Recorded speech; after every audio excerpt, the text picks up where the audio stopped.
За шинэ бацхан өнөөдрийн мэндийг хүргэе. Намайг Хоригл гэдэг. Одоогоор Америк нэгдсэн улсын Trimark гэдэг онлайн медиа агентлагт хөтөлбөрчээр ажиллаж байгаа. Тэгээд их орондоо ирчээд одоо энэ чинээ ажиллаа үргэлжлүүлээд шинэ зүйл хийхээр төлөвлөд байна. За тэгээд өнөөдрийн ярилцлагаар хувилбар удирдах системийн зөв хэрэглээ гэсэн сэдвийг сонгож аваад энэ яриг хийж байгаа. Тэгээд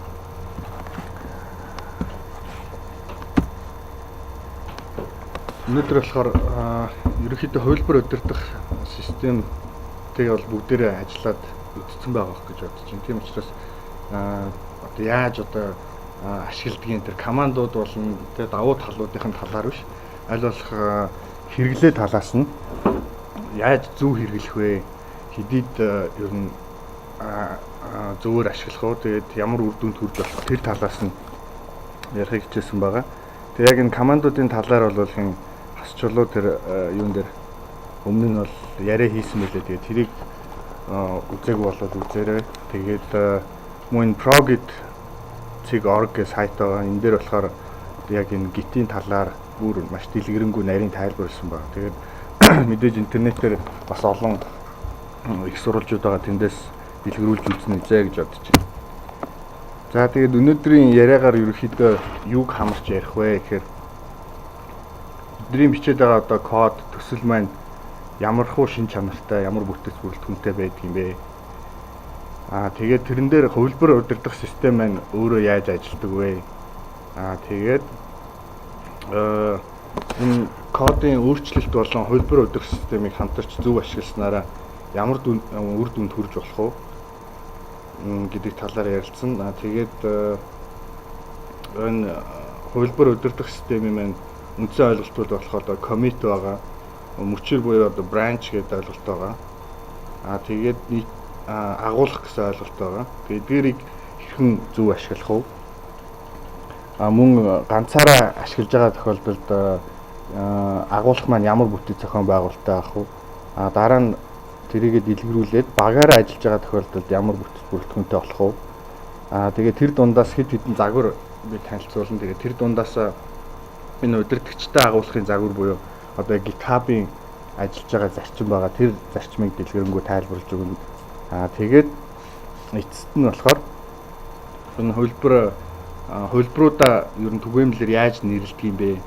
Тэгээд бид нэр нэтээр явж байгаа л янз бүрийн нөгөө софтверуудыг хардаг шүү дээ. Бүгд одоо юу гэдэг build test, alpha release гэдэг юм уу, beta release гэдэг юм уу нэрлэлтэй. Эдгээр маань цаана яг ямар ойлголтуудыг авч явдаг юм бэ? Тэр талаар энэ нэршлүүдийг бас тайлбарлаад тэгээд эцэст нь асуулт хариулт асуух зүйлээ ойлгомжтой зүйлтэй хариулт өгөөд тэгээд энэ ярилцлагыг дуусгах гэж бодож байна.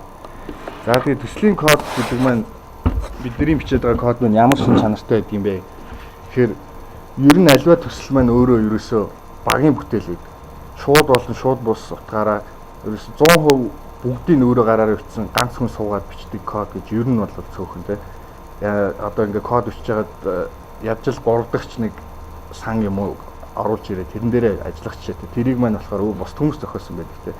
Тэгэхээр энэ утгаараа багийн бүтээл байдаг учраас бусад хүмүүс аль болох нээлттэй код маань бусад дараагийн одоо шинэ хүн орж ирлээ тэр кодыг шууд ойлгож аваад үргэлжлүүлээд тэр девелоп хөгжүүлэлтийн одоо явцад үргэлжлүүлээд оролцох тийм боломжоор хангаж анханасаа код бичгтээ зохион байгуулах хэрэгтэй байдаг. Тэгээд энэ код маань өөрөө болохоор байнгын өөрчлөгдөж байдаг. Бид нэр шинээр засна одоо үүдийн шинэ боломжуудыг нэмэн алдаа байвал түүний засна болохгүй байгааг нь хасна ч гэдэг юм уу ингээ байнгын өөрчлөлттэй байж байдаг. Тэгээ энэ өөрчлөлт ингээд нэмэгдэх болгонд шинэ алдаа гарах магадлал маш өндөр байдаг. Шинэ нэг алдаа засч хагаад нэг алдааг засангуудаа дараагийн одоо үүдээ өөр нэг алдааг шинээр гаргаж ирэх ч юм уу тий. Тэгэхээр энэ болгоныг маш нарийн хянжаахгүй болвол төсөл явандаа томрох хэмжээнд одоо ингээд том цар хүрээгээ тэлэх тусам хүн одоо багийн гишүүд тэр кодын хяналт тодорхой хэмжээр алдагдаж эхэлдэг. Тэгэхээр энийг бол хянахын тулд энэ хувилбар удирдах систем нь бас зориулагдсан байгаа. За тэгээд архитектур софтверийн маань өөрийнх нь зохион байгуулалт архитектурын хувьд болохоор ерөнхийдөө хийсвэр ойлголтууд байдаг шүү дээ. Одоо янз бүрийн объект одоо паттернууд байгаа шүү дээ. Яаж архитектурын хувьд яаж зохион байгуулах вэ?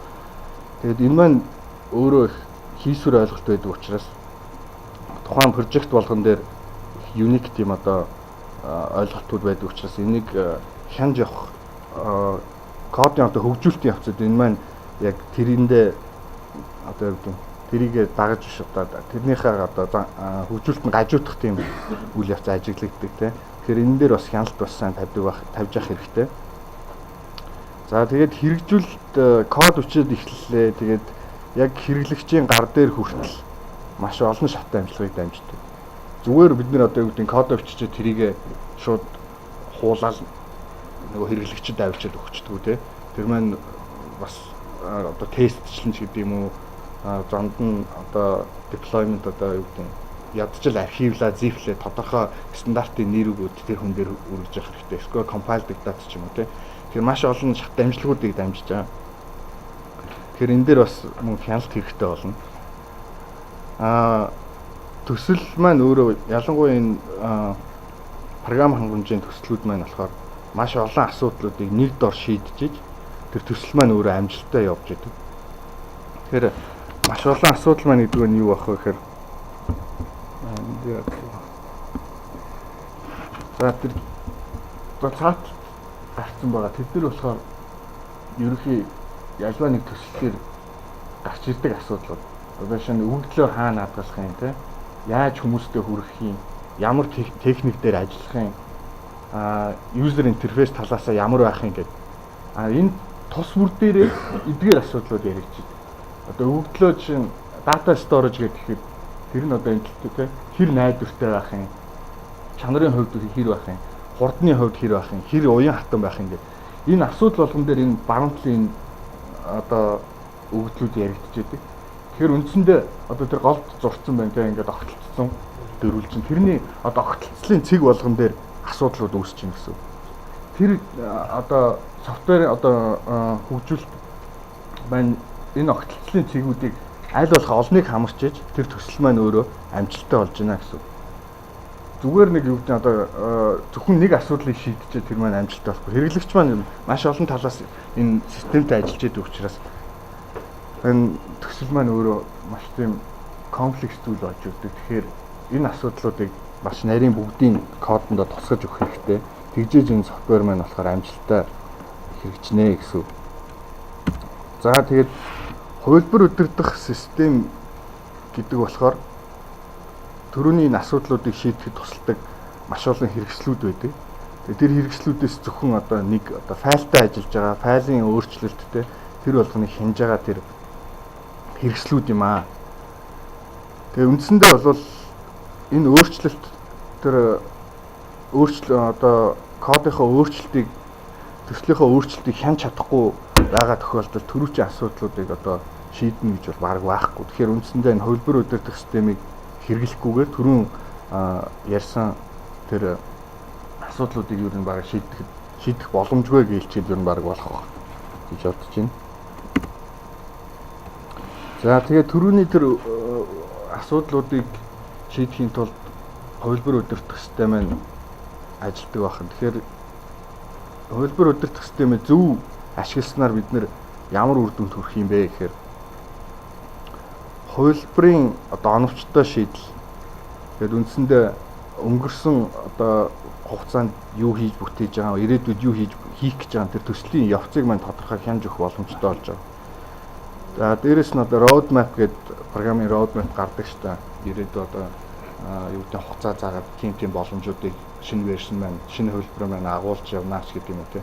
Яг тэрийг тодорхойлоод энэ хувилбарын систем дээр ажиллахад бас боломжтой болдог. За тэгээд мэдээж өөрчлөлтөө тэмдэглээд явж байгаа. Тэр тэмдэглэсэн зөв эмгэгцтэй тэмдэглэсний үр дүнд одоо тодорхой change log гэж ярьдаг шүү дээ. Одоо history гэх юм уу те. Вершн хувилбар хоорондын тэр өөрчлөлтийн одоо documentation гэх юм уу та. Change log үүсгэх. За хамгийн гол бас нэг асуудал бол багийн гишүүдийн зэрэгцээ параллел зэрэгцээ ажиллагааны боломжийг олгож өгч байгаа. Өөрөөр хэлбэл үндсэн одоо development маань ингээ хөгжүүлэлт маань ингээд нэг талд явж байхад нөгөө талд нь өнгөрсөн одоо хувилбарынхаа алдааг засч яддаг ч юм уу те. Эсвэл бол багийн нэг гишүүн нэг одоо боломж дээр шинэ боломж дээр ажиллаж байхад нөгөөх нь одоо нөгөө боломжийг засч яддаг ч юм уу ингээд зэрэг ийм параллел ажиллагааны боломжийг олгож өгч байгаа. За бичсэн кодоо бусад нээлттэй байлгах. За энэ бол бас чухал ойлголт байгаа. Жишээлбэл одоо энэ API функцүүдийн зохион байгуулалт. Тэгээ энэ үндсэндээ л өөрчлөлт болгоныг хянснараа бид нэр энэ API функцүүд тэгээ уян хатан байлгах, хөгжүүлэгчид хоорондоо зөв ойлголцох гэх мэт энэ асуудлуудыг шийдэх боломжтой болж байгаа. Одоо та нар мэдэн шүү дээ одоо Google Map гэж жишээ нь аваад үзэхэд өөрийн API функцүүдтэй байж байгаа. Тэгээ вершн хооронд одоо дараагийн вершн болохоор энэ функц маань яг нэг функц ашиглаж байл энэ функц ч одоо deprecate гэх гараад ирдэг те. Одоо удахгүй устгах чинь шүү. Дараагийн вершнээс энэ функц чинь байхгүй болно шүү. Тэгэхээр шинэ энэтэй энийг одоо дараагийн одоо энэ функцтэй дараагийн вершн дээр яг адилхан ажиллах одоо сайжруулсан хувилбар нь юм шүү гэдэг ингээд шинэ API функцүүд чинь гарч ирээд идэв. Тэр болгоны чинь энэ өөрчлөлтөөр зохицуулж яадаг. За тэгээд мэдээж энэ уян хатан ойлгомжтой байгальтай холбоотой. Тэгээд за зөв хоорондын зөв ойлголцол, хөгжүүлэгчид хоорондын зөв ойлголцол гэдэг. Тэгэхээр үндсэндээ яг зөв хэрэглээнийхээ багийн дүрмээ тогтцсон тохиолдолд тэр дүрмээ одоо шинээр орж ирж байгаа хүмүүст хөгжүүлэгч болж орж ирж байгаа хүмүүст танилцуулаад тэр хүмүүс үндсэндээ шууд кодоо хараад стандартынхаа нөгөө тогтсон дээгийнхаа дагуу шууд тэр хөгжүүлэлтэнд шууд оролцоо явах боломжтой. Тэгэхгүй бид нар болохоор одоо яагаад вэ гэхээр нэг код хийдэг те бусдтайгаа айгүй их ингэж нөгөө хамтарч бүтээх зайлшгүй шаардлагатай байгаад байдаг. Гэтэл яаж тэр одоо хувилбар удирдах системтэйг яаж ажиллах вэ? Тэр дэгээ тогтоогоогоос болоод одоо хэн нэгний бичсэн код руу очихоор ерөөс ойлгомжтой юм байна. Заавал бүр эхнээс нь тэр хүн хажууд нь суулж нэг бол тайлбарлана, эсвэл бол тэрийг бүр нэг бүчлэн код мөр болгоноор нь кодыг уншиж ойлгож авах хэрэгтэй болдог. Тэгжээж тэр одоо хоорондын хөгжүүлэлт багаар болж одоо явна гэсэн үг. Тэгэхээр тэр бол маш олон хүмүүс одоо юу гэдэг хоёр буй түнээс дэш болоод тэгэхээр хүмүүс чи хоорондоо заавал communication үүсгэх хэрэгтэй. Тэр болгон дээр маш хүндрэлтэй байдал үүсдэг. За тэгээд хуучин хувилбаруудыг дэмжиж ажиллана гэдэг чинь түрүү хэлсэн шүү дээ. Development явж байхад өнгөрсөн гарцсан байгаа релиз дээр тэ алдаа гарлаа гэхэд тэрийг давхар засч идэг. Тэр нь эргээд одоо хөгжүүлэлтийнхаа үндсэн хөгжүүлэлтэндээ цуг нэгтгэдэй явж идэг. Тэр аргачлалын талаар бас энэ дурднаа. За тэгээд алдааг засварлах гэдэг. За энэ бол сайн ярьсантай холбоотой юм. За тэгээд хувилбар удирдах системээр үндсэн 2-3 ойлголтууд байгаа. Commit буюу одоо өөрчлөлт гэж орчуулах юм одоо энийг яг юу гэж орчуулах вэ? Тэгээд энийг нэгж бүтцтэй байлгах хэрэгтэй. Нэгж бүтцтэй гэхээр одоо бас их өөрөө харьцангуй ойлголт болчиход байна л да. Яг төслийнхөө хувьд нэгж бүтцтэй байх хэрэгтэй. Өөрөөр хэлбэл нэгж цул юм гэсэн. Зөвхөн нэг жишээ аваад ярихад за одоо нэг админ хэсэг, нэг вебний админ хэсэг хийж байна те. Тэрний одоо нэмэх хасах гэсэн хоёр боломж байна те. Энэ хоёрыг нэгтгээд нийлүүлээд нэг commit өөрчлөлт болгоод ингээд систем рүү оруулчлаа гэж бод. Тэр энэ дээр ямар юу гарах вэ гэхээр дараа нь хөгжүүлэлтийн явцад одоо жишээ нь хасах тэр боломж нь хэрэггүй байж болно. Нэмэх нь хэрэгтэй байж болно. Гэтэл тэр нэг цул commit-аас ч юугаа авах гэдэг юм гэхээр нөгөө нэмэх боломжоо бид нэр салгаж авах гэдэг. Гэтэл тэр маань болохоор хасах боломжтойгоо цуг орцсон байдаг. Тэгэхээр аль болох тийм нэгж бүтээцтэй өөрөөр хэлбэл цаашаа задрах боломжгүйгээр гэж тайлбарлах юм одоо. Тэг шууд одоо боломжуудыг ингээд салгаад авч боломжтойгоо тийм нэгж бүтээцтэй байх хэрэгтэй гэсэн. Тэгээд энэ комитийнхаа тайлбарыг бас маш сайн хийж өгч явах хэрэгтэй. Ерөнхийдөө одоо энэ хин хизээ, хаана, юг, яагаад гэсэн 5 асуултанд тайлбар маань өөрөө хариулж авах хэрэгтэй. За үндсэндээ бол гит комит хийх үед чинь нөгөө нэрийг бүтгээд авчиж байгаа юм ямар хугацаанд хин хизээ гэсэн асуултанд хаана гэдэг нь бас хариулагдж байгаа. Ерөнхийдөө хаана өөрчлөлтүүд орсныг файлаар онгоолгоо харчиж болно. Гэхдээ нэг дэлгэрүүлж тайлбарлавал маш тодорхой авах хэрэгтэй. За тэгээд тайлбар хийхдээ хүмүүс юу яагаад вэ? Зүгээр одоо юу гэдэг нэг коммент хийхдээ засвар хийлээч гэдэг юм уу те. Шинээр файл нэмлээ гэдэг. Тэгээд нөгөө одоо коммент ингээд логин уншиж штэ те. Агуулгынхаа логин уншиж яхад тайлбар нь ойлгомжгүй. Жишээ нь яг тухайн үед ингээд ойлгоод хүн өөрөө коммент хийсэн байлаа ч гэсэн тодорхой хугацааны дараа 2-3 сарын дараа эргээд нөгөө кодоор харахад нөгөөх нь ямар ч ойлгомжгүй болсон гэдэг. Яг тэр засвар хийлээгээ хаана ямар засвар хийсэн, юуг зассан гэдэг нь ойлгомжгүй. Тэгэхээр тэр болгонд одоо коммит гэдэг чинь маш олон коммитүүд төслийн хувьд үүснэ. Тэгээд тэр болгоныг ингээд нэг нэгээр файлын хувьд ч юм ухаж үзэх юм асуудал авдаг. Тэгэхээр тайлбараа маш зөв хийх хэрэгтэй. Тэгээ маш олон зүйлийг нэгтгэж нэг коммит хийх гэдэг. За биесэнтэй нөгөө олон боломжуудыг нэгтгэхэд нэг коммитэд хийчдэг. Эргээд нөгөөдгөө салгаж авах гэхээр болдгоо. Тийм асуудлууд үүсч байдаг. За тэгээд энэ систем нь өөрөө болохоор өөрчлөлт байнга өөрчлөгдөж байдаг тийм зүйлийг хэмж байгаа. Тэрэн дээр статик хөгжлүүдийг оруулаад байдаг. Тэр нь одоо юу гэдгийг зурагч байдаг юм уу те жишээ нь. Нэг ямар ч өөрчлөгдөх шаардлагагүй зураг. Гэтэл тэрний өөрчлөлт болгон дээр нөгөө зурагч нь ингээд коммит болгон дээр нөгөө зурагч яваал гэдэг. Тэгэхээр тийм статик хөгжлүүдийг аль бол багтаахгүй байх хэрэгтэй. За тохиргооны файлуудыг бас нэгтгэсэн байдаг. Тэр нь болохоор юу вэ гэхээр тохиргоо гэдэг нь тухайн төслийн хэрэгжилж байгаа улсуудад зориулагдсан хэсэг.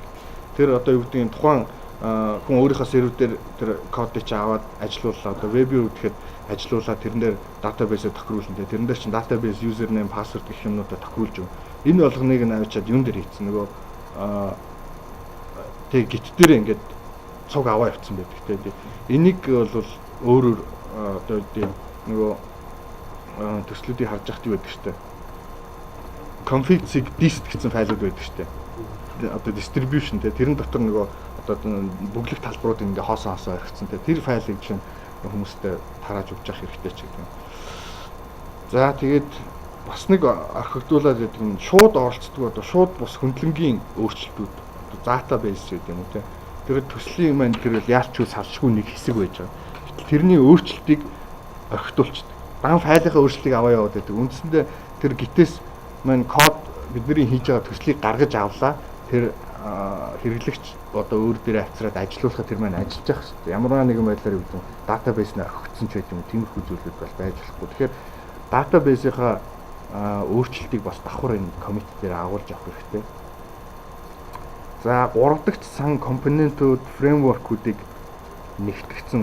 Гэтэл өөрөөр хэлбэл бусдын хийсэн кодыг өөрийнхөө одоо агуулгад оруулсан байдаг. Жишээ нь одоо юу гэдэг jQuery ч гэдэг юм тийм. jQuery веб дээр ашиглаж. jQuery дээр бид нэр одоо нэмж тэрэн дээр өөрчлөлт хийхгүй үндсэндээ статик хөгжил гэсэн үг байхгүй. За ийм алдаанууд гардаг. Тэгэхээр тийм логин файл ч юм уу те тэднийг оруулсан байдаг. Тэр бол за дараагийн ойлголт болохоор branch буюу мөчр гэсэн ойлголт байгаа тийм. Ер нь аль болох мөчрийг болохоор шинэ боломжтой өөрчлөлт болгондоо үүсгэж явах ер нь шаардлагатай гэж үздэг. Жишээ нь одоо энэ туршилт болон шинэ технологи нэвтрүүлэх үед гэдэг чинь тийм. Жишээ нь за би нэг веб хөгжүүлээ явж гин гэж бодъё л дээ. Тэгээ тэрэн дээр JavaScript-ээр одоо юу гэдэг нь формны validation хийдэг хэсгийг ингээ JavaScript-ээр гараараа бичсэн байж байгаа. Тэгээ хийгээд цаашаа явж итэл jQuery ашиглаа хийвэл айгүй амархан болт юм байна. Тэгээ трийг одоо туршиж үзэх хэрэгтэй байдаг. Гэтэл нөгөө үндсэн файлуудаа өөрчлөхгүйгээр яах вэ гэхээр шинэ мөчөр үүсгээд тэр мөчөр дээр jQuery-гээ оруулж ир туршиж үзээд болж ивэл тэр болсныгаа үндсэн кодтойгоо нэгтгээд болохгүй бол тэр мөчрөө зүгээр устгах чинь. Тэгэхээр үндсэн тэр хөгжүүлэлтийн хэсэг маань ерөөсөө өөрчлөгдөхгүй байна гэсэн үг байхгүй. Тэгэхээр хялбархан энийг бол шийдэж болно. Тэгм бас алдаа засах те шинээр релиз гаргах ч байд юм уу. Энэ болгондоо мөчрийг аль болох олноор үүсгэж явах хэрэгтэй. Тэгээ мөчрийг дандаа нэгтгэх зарчмаар ажиллаж явах хэрэгтэй. За хуучин хувилбарт засвар хийх гэж байж байна. Жишээ нь одоо version 1 гарцсан ингээл явж гин гэж бодъё л та. Тэгээд цаашаага хөгжөөд хэдэн жилийн дараа ч юм. За 2 жилийн дараа version 5 дээр ажиллаа явж исэн чинь version 1-ийг хэрэгжилж байгаа улсууд маань болохоор апдейт хийдгүү нөгөөтгөө. Тэгсэн мөртлөө энэ одоо version 1 маань биднэрт яг таарад одоо ажиллаад байна. Гэхдээ энэ дэр ийм алдаа байна. Version 1 маань болохоор version 5-тайгаа яагаад зохицохгүй болсон гэж байна. Тэгвэл тэр тохиолдолд одоо яг version 1 дээрээсээ мөчр үүсгээд тэрэндээ таарсан одоо алдааны засварлалтуудын зөвхөн тухайн хөлбөрт зориулаа хийгээ явна гэсэн үг байна. Тэгээд хувилбар удирдах системтэй яг анх эхлээд ашиглаж байгаа хүмүүсийн ерөнхий ойлголтоор болохоор ингээд ойлгоцсон байдаг. Мөчрийг одоо параллел ингээд мөчрийг ингээд үүсгээд тэгээд нэг мөчр дээр манай нөгөө девелопер нь ажиллана. Нөгөөх дээр нь би ажиллана. Тэгээ яванда битэрийн код болохоор ингээд нэгтгэх юм байна. Ингээд ерөнхийд нь ингээд ойлгочтой. Тэгээ тэр утгаараа юу гэдэг яг кодоо бичиж явахдаа би ганцаараа ажиллаж байгаа энэ код дээр тийм болохоор мөчр үүсгэх шаардлагагүй гэсэн тийм буруу ойлголтод яваад байдаг. Тэгэхээр энэ бол бас маш буруу ойлголт юм байнамаа. За түрүүн хэлсэн шүү дээ мөчр үүсгэхтэй одоо тэр улаанаар дүрслэлсэн тэр түрүү хэлжсэн нэг шинэ туршилт хийх гэж юм уу те шинэ хөгжүүлэлт тэрэн дээр тухайн тэр коммитто тааглаад jQuery-нээс өмнөх ч гэдэг юм уу тэгээд тэр мөчр дээрээ хөгжүүлж явж байгаа. Тэгээ болвол тэр улаанаа тэр цэнхэр мөчрлөө шууд нэгтгэж чинь болохгүй бол тэр улаан мөчрөө устгах чинь. Тэгэхэд бол цэнхэр мөчр маань өөрчлөлт байхгүй. За тэр шараар дүрслэлсэн нь болохоор одоо шинэ боломжууд алдаа засахч байд юм уу те шинэ боломжуудыг одоо нэмэх үед одоо мөчр үүсгэсэн байгаа адилхан. Тэгэхээр давуу тал мэдээж хид хідэн ганцаараа ажиллаж исэн ч байсан хид хідэн одоо нөгөө боломж алдаанууд дээр зэрэг ажиллах боломжтой болчихж байгаа. Нэг алдаа засаа явж итэл юу гэдэг за энийг яс нэмэх хэрэгтэй байж гэдэг юм уу те төрүүлж тэрийг орхингуудаа шинэ мод үүсгээд шинэ мөчр үүсгээд тэр мөчр дээрээ бид нэр болохоор ажиллаж явж хооронд нь ингээ шилжээ яваад байна гэсэн. За тэгээд мөчр үүсгэсэн тэрийг нэгтгэх үед болохоор давхцал конфликт гэдэг юм заавал үүсдэг. Тэр нь өөрөөр хэлбэл одоо юу гэж тайлбарлах вэ? Конфликт гэхэр чинь тий хоёр өөр засцсан тий. Ерөнхийдөө нөгөө систем нь болохоор өөрөө автоматар аль болох шийдхийг шийдчихэж байгаа. Одоо юу гэдэг нэг файлын дээд хэсэгт нь засаад доод хэсэгт нь хасцсан байх юм бол тэрийг нэгтгэхдээ болохоор дээдхийн нэмээд доод талд нь хасалтыг хийгээд ингээд нэг файл үүсгэждэг. Гэтэл яг нэг мөрөн дээр хоёр өөр засвар хийсэн байвал системийн тэрийг шийдэх арга баггүй. Бид нэр заавал өөрсдөө оролцох шаардлагатай. Энэ дээр болохоор нөгөө three-way merge, two-way merge гэдэг нөгөө merge төлөвлөд байдаг шүү дээ. Янз бүрийн. Тэгээд тэр төлөвийг ашиглаад энэ merge-үүдийг хийдэг байгаа. За тэгээд тэр мөчрүүдээ одоо юу гэдэг хоёр боломж шинээр үүсгэж явж байгаа шинээр хооронд нь нэгтгээд тэрийгэ нийлүүлээ үндсэн мод руугаа ядах юм уу. Нэгтгэх тэр үйлчлэг бол яаж хийж болж байгаа юм бол тэгээ мөчрийг үүсгэхдээ бол мэдээж тодорхой зорилготойгоор юу гэдэг нэг алдаа засах ч байдаг юм уу те шинэ боломж нэмэх ч байдаг юм уу тэр үед мөчрөө үүсгэж байгаа тэр мөчрөө яг тухайн мөчр одоо мөчрийн зорилго гэх юм уу тэр маань болсон үед буцаагаад заашгүй нэгтгэж явах хэрэгтэй. Тэгэхгүй нэг мөчр үүсгэчээ тэрэн дээрээ баахан нэмэл яваад байдаг. Нөгөөдгөө нэгтгэхээ мартчихдаг тий. Эсвэл бол нэгтгэлгүй орхиод тэр мөчр дээрээ баахан нэмж явж байгаад сүүлд нөгөөдгөө нэгтгэхээр маш олон тооны конфликт үүсдэг. Тэр болгоныг шийдэхэд маш хүндрэлтэй болж эхэлдэг. Тэгэхээр баг дээр нь байнга мөчрөө үүсгээл тодорхой зүйлийг хийж дууслаа буцаагаад их код руугаа нэгтгэх тийм зарчмаар явах хэрэгтэй. За тэгээд ганцаараа хөгжүүлэлтэн дээр нэг төслийн хөгжүүлэлтэн дээр ажиллаж гин гэж бодъё л та тийм. Тэгэхээр ерөнхийдөө одоо тэр улаан цэнхэр development master гэсэн хоёр мөчр байгаа. Үндсэн мөчр. Энэ бол байнга байрлаж явах мөчр. Бусад тэр release, hotfix, feature гэсэн гурван мөчр маань болохоор тухай бүрт нь үүсгэгдэж яваад буцаад устдаг юм мөчрүүд байгаа. Тэгээ энэ Vincent Dressen гэдэг залуу энэ мөчр одоо мөчрлөх энэ загварыг гаргасан. Тэгээд энийг та нар нийтээр бас дэлгэрүүлж сайтаар нь ороод уншиж болно. За энэ дээр жишээ тэр шар мөчр байна те. Development хөгжүүлээд одоо шинэ боломж нэмээд feature гэдэг ягаанаар үүсгэсэн. Тэгээд тэрийг буцаад үндсэн код руугаа нэгтгэж явж байгаа. Тодорхой одоо релиз хийх хэрэгтэй боллоо. Тэгэнгүүт тэндээсээ тэр ногоон мөчрлөө релиз гарч байна. Тэр релиз маань болохоор pre-release. Яг stable release биш. Эхний одоо релизтэй релиз кандидат одоо бета альфа гэдэг нэршлүүд байдаг. Тэр бол яг нэршлүүд маань тэр ногоон мөчр дээр хэрэглэгдэж байгаа. Тэрийгээ тааглаж өгöd. За тэр эхний одоо тэмдэглэсэн байгаа version 2 RC гэсэн. Тэрнээс хойш бол ямар нэгэн шинэ боломжууд ерөөсөө нэмэгддэг. Зөвхөн алдаа засвал version 2 нэлээ. Хэрвээ тэрнээс хойш боломж нэмэгдэж байгаа тэр бол дараагийн version болж явах хэрэгтэй. Тэгээд version 2 релиз кандидат маань алдаа засварлаж явж байгаад одоо тэр доошоо ингээ үргэлжлэн явна гэсэн үг шүү дээ. Тэгж явж байгаад энэ master branch руу stable release болж ингэж гарч байгаа. Яг production release болоод ингээ гарцсан. Тэгээ энэ тохиолдолд явж явах үед одоо юу гэдэг яаралтай hot fix-үүд гарна. Тэгээ юу гэдэг нэг бүсгийн алдаа ч юм уу эсвэл бол нэг security bug ч юм уу олдлоо. Тэр тохиолдолд яах вэ гэхээр тэр улаан мөчрийг үүсгэж байгаа. Тэр нь болохоор үндсэн мөчрөөсөө үүсгээд production мөчрөөсөө үүсгэж шинэ мөчрөө үүсгээд тэн дээрээ алдаагаа засчаад тэрийгэ буцаад production руугаа нэгтгэн өшөө мөн үндсэн код үндсэн хөгжүүлэлт рүүгээ нэгтгэн. Ийм зарчмаар релизийн тэр алдаа засах хэсэг бол бас яг тийм алдаа заслаад тэрийгэ юу руугаа үндсэн код руугаа банк нэгтгэж явж байгаад тэндээсээ тэр юугаа гаргаж авах хэрэгтэй. Тэрэн дээр буруу зарцсан юм байна. Version 2 ч гэдэг. Тэгэхээр ингээд master branch маань үндсэндээ юу агуулж байгаа гэхээр ерөөсөө дан stable release хамгийн сүүлийн эцсийн бүтээгдэхүүнүүд гэсэн. Version 1.3, 1.4, 2 ч гэдэг юм ингээд дан эцсийн бүтээгдэхүүнүүд авчиж. Development branch маань болохоор ямар commit-ийг агуулж байгаа гэхээр дандаа боломжуудыг агуулсан. За ямар нэгэн дутуу код биш. Аль нэг commit-ийг ингээд тэндээс салгаад авахд боломж нь дутуу байна гэхээс тэр кодод ажилладаг байх хэрэгтэй. Тэр feature branch-ууд дээр болохоор яг үндсэн development хөгжүүлэлт маань өөрөө кодын бичлэг бүх юмнууд маань тэн дээрээ явж байгаа. Алдаатай байна уу тэр юмнууд. Release branch болохоор тодорхой хэмжээнд нөгөө тийм ажилладаг болцсон. Тэгэхдээ алдаа болсон арай өстө тогтвордож амжаагүй л гэсэн үг л байна. За ганцаараа хөгжүүлэх явцад одоо нэг иймэрхүү зарчмыг мөрдлөг болгоод явах юм бол дараагийн одоо жишээ нь шинээр нэг хүн ингээд багт орж ирлээ гэж бодъё л дээ. Тэгэнгүүт тэр хүн яах вэ гэхээр development branch-аас шинэ мөчөр үүсгээд тэгэхээр тэр development branch нь аль хэдийн бүгдээр ажилдаг тийм кодыг агуулж байгаа. Тэгэнгүүт тэндээсээ өөрийнхөө мөчрийг үүсгэж аваад тэн дээр өөрийн ажиллах хэвээр шинэ боломжуудаа нэмээд ингээд буцаага нэгтгэх гэж байна. Тэгэхээр дараагийн хүмүүстэй маш хялбар болж өгнө юм бол.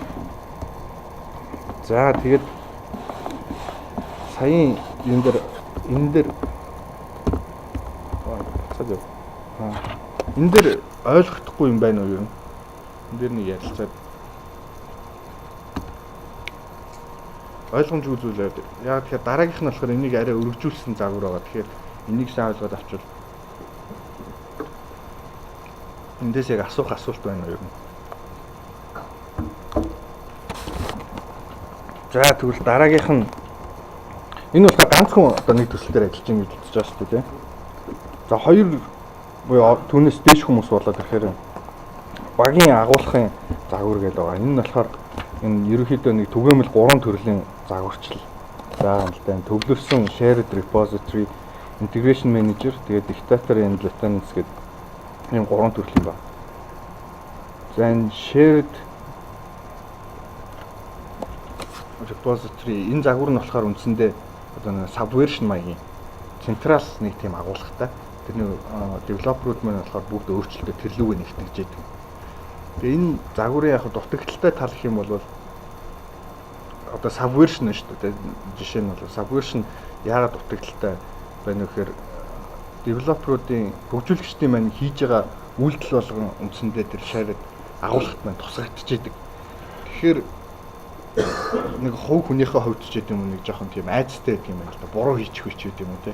Би энэ үндсэн тэр централ агуулгаа эвдчихгүй ч гэдэг юм уу. Тийм тэр үднээсээ ерөөсөө аль болох мөчр баг гаргадаг те. Аль болох нөгөө commit баг хийдэг ч юм уу. Ийм тал ажиллагтай байдаг.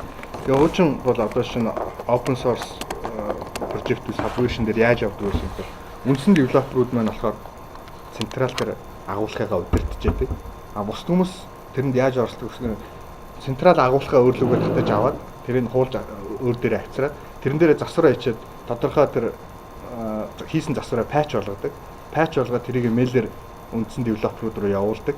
Тэр улсууд маань бүх патчуудыг нэгтгэж аваад хянж үзээд авахыг аваад одоо энэ болохгүйг ингээд тэгээ нэгтгээд тэгээ хүмүүс маань шууд одоо оролцоо байхгүй гэсэн үндсэндээ төсөлт. Тэгэхээр патч хийж явж байгаа тодорхой хэмжээний одоо юу гэдэг идэх зүтгэл гаргаад ингээ оролцсны үр дүнд нөгөө девелопер нь болохоор үндсэн тэр централ агуулгах руу хандах бичих хэрэгтэй тийм одоо хандлт олж авдаг ч юм тий. Тийм байдлаар хөгжижсэн тийм subscription ер нь одоо ч гэсэн тэгж байгаа. За дараагийнх нь болохоор энэ integration manager гэдэг энэ загварчлага. Энэ болохоор одоо үндсэндээ GitHub-ийн ажиллаж байгаа зарчим. Яаж ажиллаж байна вэ гэхээр тэр цэнхрээр blessed repository гэдэг одоо найдвартай ажиллагаатай тийм нэг үндсэн агуулга байна. Девелоперууд маань юу хийж байгаа гэхээр хөгжүүлэгчд маань болохоор тэндээс кодоо эхлэж татаж авна тий. Тэр кодон дээр өөрчлөлтөө өөрийнхөө компьютер дээр одоо хийгээд тэрийг одоо GitHub-ийнхаа өөрийнхөө аккаунт руу одоо push хийгээд тий. Тэгээд тэндээс нь болохоор pull request хийдэг штэ. Pull request-ууд үүсгээд тэгээд тэрийг нь болохоор integration manager руу цуглуулж аваад тэгээд үндсэн тэр агуулга руугаа нэгтгэж явж яадаг. За тэрийг энэ би энэний талаар дараа дэлгэрэнгүй тайлбарлая. Тэгээд яг одоо маш түгээмэл байгаа энэ аргачлал энэ бол. За энэ болохоор одоо маш олон бүр том хэмжээний одоо Linux-ийн kernel хөгжүүлэлт маань яг энэ зарчмаар явдаг байгаа. Олон хөгжүүлэгчд маань өөрчлөлтүүдээ бүгдийг нэг тодорхой агуулгад цуглуулад тэгээд тусдаа тэр юм агуулгууд цугларсан боломжуудын дараагийн төвшөнд нь дахиж нийлүүлж бадж байгаа. Тэгээд тэрийг үндсэн агуулга руугаа нэгтгэдэг. Ийм зарчмаар. За тэгээд GitHub дээр одоо яг нэг ажиллагааны загварыг үгээр тайлбарлах гэж оролдлоо л да. Тэгээд түрүүлж найдвартай агуулгаас эхлээд өөр тэр кодыг хуулж байгаа. Одоо GitHub дээр зөндөө прожектууд, open source прожектууд байж тэрэн дээр бид нэр яаж оролцох хэрэгтэй юм бэ? Тэрийг ашиглаа явж байхад мэдээж сайжруулах ч юм уу, алдаа ч юм уу бид нар олж байгаа. Тэрийг бид нар яаж тэр агуулгад нэгтгэх хэрэгтэй юм бэ гэхээр GitHub-ийн сайтн дээр нөр fork гэдэг нэг тавьж байгаа. Тэр fork-ыг дарахаар яадаг вэ гэхээр тэр үндсэн агуулгын маань чиний өөрийн чинь хуулаад өөрийг чинь агуулах болгож чинь гэсэн. За тэгээд тэндээсээ хуулж авсан тэр агуулгахаасаа өөрийнхөө компьютер руу одоо git pull гэдэг команд байгаа. Pull хийгээд өөрийнхөө компьютер руу авчиж. За тэгээд тэн дээр хөгжүүлэлтээ бид нэр хийж болно. Тэр хөгжүүлэлтээ одоо бид нар яаж хийх нь бол тэр нь бол тухайн хүний асуудал шүү дээ. Ер нь бол одоо түрүүний ярьжсанаар хийж болно те. Өчрөө үсгээд ер нь тэр зарчмыг ерөөхдөө бодоод барьж авах хэрэгтэй. Зүгээр жишээ нь юу гэдгийг за нэг ганц үг үсгийн алдаа засах гал тэрэн дээр мөчр үсгээл ингэж яваад тахч бас хэцүү те. Тэгэхээр тэр болгоныгоо өөрөө зохицуулах хэрэгтэй. Тэгээ засвар хөгжүүлэлтээ хийчлээ. Тэгээд өөрийнхөө одоо компьютер дээр байгаа агуулга руугаа commit хийн өөрчлөлтөд хадгална. За тэрийг хадгалсан өөрчлөлтүүдээ өөрийнхөө public агуулга руугаа push хийн. Одоо git push гэдэг команд байгаа. Тэргүүр push хийгээд тэр маань болохоор нээлттэй агуулга руу хадгалагч чинь гэсэн. За тэндээсээ тэр тухайн төслийн удирдагч зохицуулагчид байгаа. Тэднэр лөө pull request гэдэг тавьж байгаа. Тэрнийг pull request хийгээд үндсэндээ би ийм өөрчлөлт хийлээ шүү. Энийг шалгаж үзнэ үү гэсэн тийм хүсэл тавьж гин гэсэн. Тэгээд тэр үед яах вэ гэхээр тэр төслийн зохицуулагчид маань тэр request-уудыг бүгдийг хүлээж аваад нэгтгэх үед нь нэгтгээд тэ болохгүйг нь хасаад ч юм уу тэгээд оруулж явна гэсэн. Энэ бол одоо GitHub дээр ажиллаж байгаа зөвхөн нэг юм циклийн үгээр илэрхийлсэн хэлбэр юм да. За тэгээд олон девелопертэй түрүүний тэр нөгөө GitHub-ийн зарчмыг яг түрүүний өчр байдлаар ингээд зураг байдлаар үзүүлэх юм бол ерөнхийдөө нэг иймэрхүү зураг авах болов гэж бодож байна л да. Одоо хөгжүүлэгч маань тусдаа хувийн тэр нөгөө дөрөв үзүүлжсэн загварын дагуу бүх өөрийнхөө агуулгыг зохион байгуулаа явна. Тэндээсээ хөгжүүлсэн тодорхой коммитүүд өөрчлөлтүүдээ болохоор нөгөө pull request хийгээд тэ нөгөө зохицуулагчид мэдэгдэнэ. Тэр зохицуулагчид маань юу хийх вэ гэхээр одоо тусдаа integration гэдэг тийм branch үүсгээд шинэ мөчөр үүсгээд тэрэндээ болохоор одоо хүмүүсийн хөгжүүлэгчдийн өөрчлөлтүүдийг бүгдийг цуглуулна, merge гэсэн. Нийлүүлж явж байгаад тэрийгэ үндсэн одоо мөчрлүүгээ нэгтгэнэ. Тэгээд цааших хэсэг нь болохоор үндсэндээ адилхан. Тэгэхээр энэ маань юу болж ийнэ гэхээр түрүүний тэр загвараад яг релиз хийх хэсэг нь болохоор энэлийн хэсэг нь болохоор үндсэндээ зохицуулагчдын асуудал болоод ийшээгээ болохоор дан хөгжүүлэх тэр нэг алдаа засагч юм кодн дээр ажиллах хэсэг ингээд ажлаа хуваарлт хийгдэж явчихж байна гэсэн үг үндсэндээ. За ийм загвараа. Тэгээ энэ хэсэг нь бол түрүүний ярьжсанаар яг адилхан. Релиз хийх хэсэг нь бол. За тэгэд ер нь мөчрөө хийгээд мөчрөө зөв хийлээ. Мөчр болон кодын коммитүүдээ бүгдийн зөв өгдөг ингээд явчлаа. За релиз хийх түрүүний тэр ногоо мөчр үүсгэжсэн тий. Тэр ногоо мөчр үүсгэхэд яг тухайн тэр нөгөө багийн өөрсдийнх нь зохицох асуудалтай ер нь бол нэг. Гэхдээ яг түгээмэл одоо стандарт гэж одоо хэлэх нь хаашийн түгээмэл ашигладаг юм нэр томьёонууд байдаг. Одоо build гэж байгаа, alpha release, beta release, release candidate, тэгээд release, тэгээд stable release гэм нэрнүүд байгаа. Тэд нар маань цаанаа юу агуулж идэг вэ?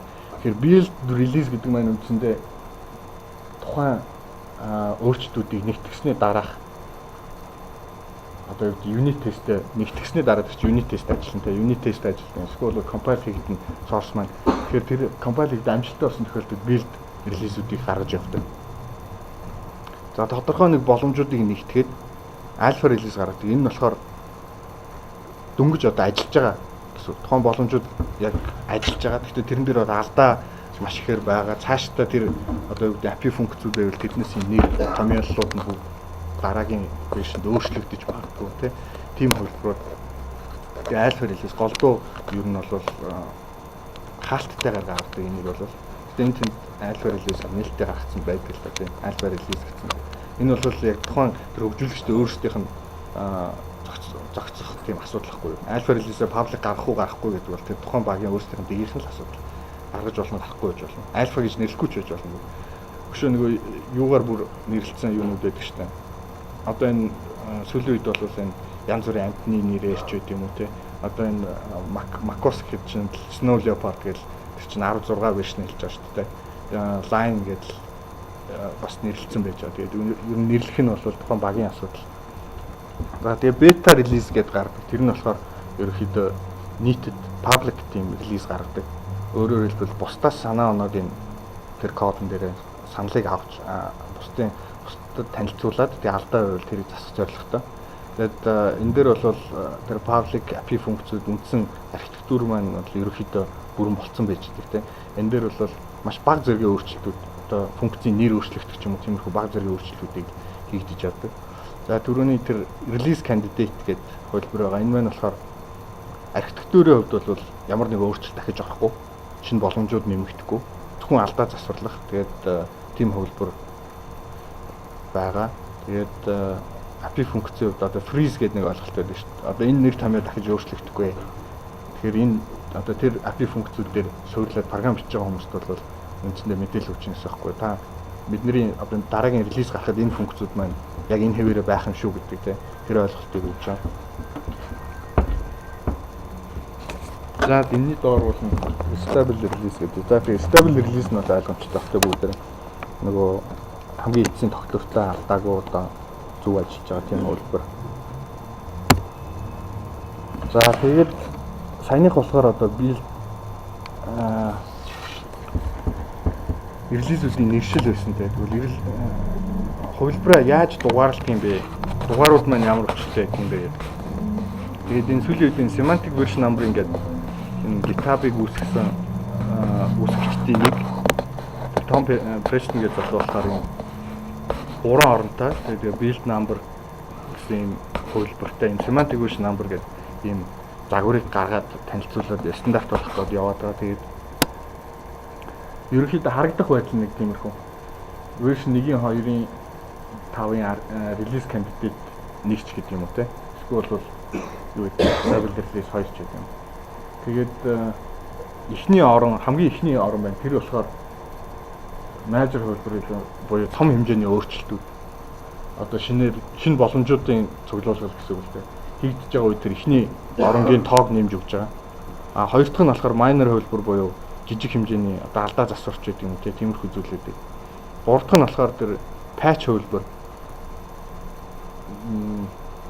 жижиг хэмжээний өөрчлөлтүүдийг тэр гурав дахь орон дээр яаж байгаа. За тэрний дараа тэр хоёр dash-ийн хооронд болохоор тэр pre-release нэгшлэгээ түрүүний нэгшлүүд байгаа нөгөө build alpha release тэр хөлбөрийн нэгшил байна. Тэгээд тэр хөлбөрийнхэн маань өөрийнх нь хөлбөр нь одоо release candidate 1, release candidate 2 ч юм уу.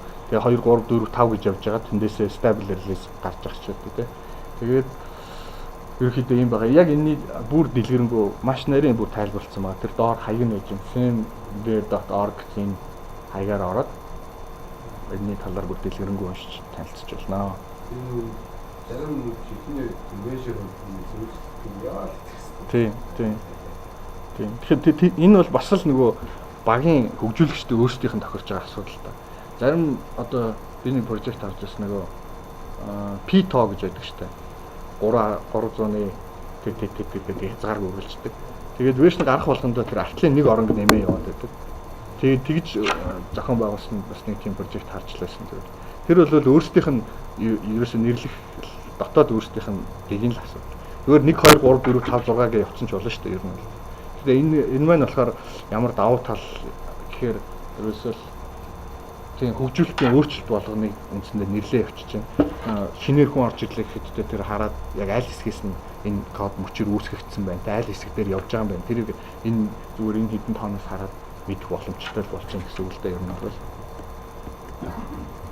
За тэгээд өнөөдөр ч юм бас тийм сондгоо нь болохоор нөгөө докторгүй тэгш нь болохоор доктортой гэдэг.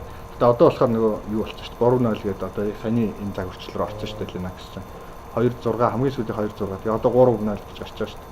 Тэгээ цаашаа болохоор 3.1 2 3.2 1.2 ч юм одоо тэгж явахаар болсон.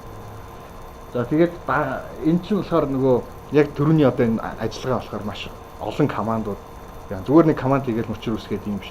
Нэг тэр мөчрийг үүсгэхийн дор хаяж нэг 3 команд ч юм уу 4 команд бичиж байгаа тийм. Нэгтгэхийн тулд дор хаяж нэг 5-6 команд гэж бичиж зөв нэгтгэх нь тэр мөчр маань зөв тэндээс устдаж байгаа. Тэгэхээр энэ болгоныг гараараа ихэд маш төвөгтэй. Дунд нь команд алдна тийм. Үсгийн алдаа гаргах ч юм уу тийм. Энийг дараагийн би яриагаар харин автоматжуулахгүй continuous integration гэсэн энэ сэдвээр бас дараагийн нэг яриа хийгэж одоо бэлтэж байгаа гэх юм тийм. Яаж автоматжуулт одоо юу гэдэг тэр нэг release branch шүү дээ тий. Тэн дээр нэг stable release гарлаа гэх тэр чинь одоо вебийн хувьд тийм production server рүү хуулж авах хэрэгтэй тий. Тэр донд version-ыг өсгөж авах хэрэгтэй ч гэдэг юм. Ингээд тодорхой documentation-ыг өсгөж авах хэрэгтэй тий. Тэр болгоныг болохоор дандаа энэ continuous integration server-үүдээр хийдэг байгаа автомат төлөвлөдөр. Тэгэхгүй бол хүн гараараа хийх юм бол тэр юу одоо шинэ манайхан л байдаг шүү дээ. Нөгөө эдитер авчиад нөгөө юу гэдэг шууд лайв сервертэйгээ холбочдөг. Тэгээд тэрэн дээр дабл клик хийгээд нөгөөтх нь татаж аваад өөр дээр номгоолгоод нөгөөтхөө засчаа буцаад аплод хийгээд байдаг тийм. Тиймэрхүү тэр бол маш аюултай ер нь бол яг production зүгээр яг жижиг хэмжээний юм болно л та ер нь ашиглаж болно. Гэхдээ яг том хэмжээний төслийн хувьд бол тэр бол маш аюултай. Яг тэгэхээр тэн дээр нэг үсэг алдаад аплод хийчлээ гэхэд тэр файл чинь тэр сервер дээр байх хугацаанд тэр чинь даунтайм болж байгаа гэсэн үг. Тэгвэл үндсэндээ маш олон хэрэглэгч цуглуулсан одоо юу гэдэг чинь GitHub гэдэг секунд тутам хэдэн мянган хэрэглэгчд орж байгаа. Даунтайм гэдэг бол бас ажиллахгүй зүйлтэй юм байна.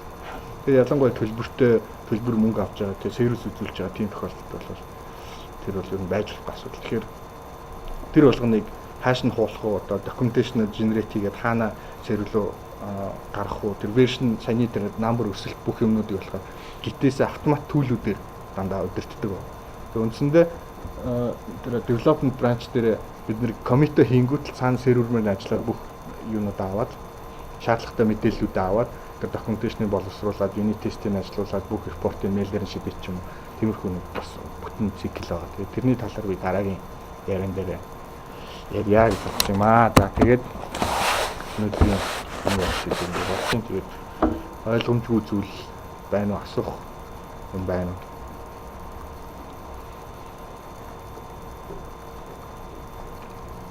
Тэгээ би харин нөгөө нэг туршлагын нэг өдөр гаргая гэдсэн шүү дээ. Тэгээ яг түрүүний энэ загварыг яг нэг туршлагын өдөр гаргаад би өдөртөөд яг тэр ингээ хийж үзээд тэгээ яг ингээ мод болгоод мөчөр салгаад яг ингээ тэгж хийж үзье гэж би бас бодож байна л та. Тэгээ харин тэрэн дээр нэг хэлээ ярьж байгаа нэг өдөр гаргаад яг тэрэн дээр нэг өнөр цуглаж байгаа яг л илүү сонирхолтой болох болов гэж байна. Энэ бол яг зөвхөн ерөнхийдөө ойлголт тэгээд онлынх нь үүднээс шалтж болохоос яг ингээд суугаад одоо энийг хийн гэхэр ч айгүй хэцүү шүү дээ. Туршиж үзэхгүй л болов хэцүү. Тийм болохоор энэ төр туршлагын нэг өдөр гаргаж байгаа. Хийж үзье гэсэн тийм нэг санал байгаа. За.